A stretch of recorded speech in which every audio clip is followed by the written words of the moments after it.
দিন। আকাশ কালো মেঘে ঢেকে আছে, টিনের চালের উপর টুপটাপ বৃষ্টির শব্দ। গ্রামের ছোট্ট কুঁড়েঘরে থাকে গরিব কৃষক আর তার 7 বছরের মেয়ে। সকাল থেকে ঝুমা বৃষ্টিতে ভিজে খেলছিল। হঠাৎ পাশের বাড়ি থেকে বিরিয়ানির গন্ধ এলো।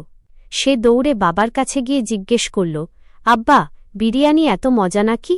আজিজ আলী মুচকি হেসে বললেন, হ্যাঁ মা, অনেক মজা।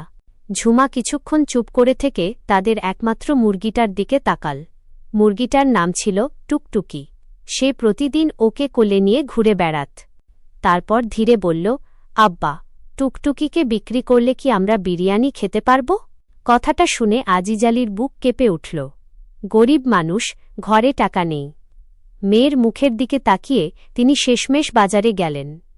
মুরগিটা বিক্রি করে ছোট্ট এক প্যাকেট চিকেন বিরিয়ানি কিনলেন। বাইরে তখনও ঝুম বৃষ্টি। ঘরে ফিরে দুজনে মাটিতে বসে বিরিয়ানি খেতে লাগল। ঝুমা প্রথম লোকমা মুখে দিয়ে চোখ বড় করে বলল, আব্বা, এত মজা। কিন্তু কিছুক্ষণ পর তার চোখে পানি চলে এলো। কাঁদছিস কেন মা?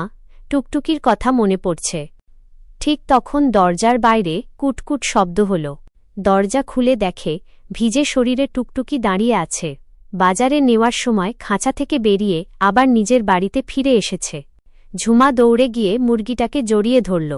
তারপর নিজের প্লেট থেকে একটু বিরিয়ানি সামনে রেখে বলল, তুইও খা টুকটুকি, তোকে ছাড়া আনন্দ লাগে না। বৃষ্টির সেই সন্ধ্যায় ছোট্ট ঘরে গরম বিরিয়ানির গন্ধ, মেয়ের হাসি আর এক মুরগির ফিরে আসা, সব মিলিয়ে গরিব মানুষের ছোট্ট সুখটা যেন পৃথিবীর সবচেয়ে বড় আনন্দ হয়ে উঠল।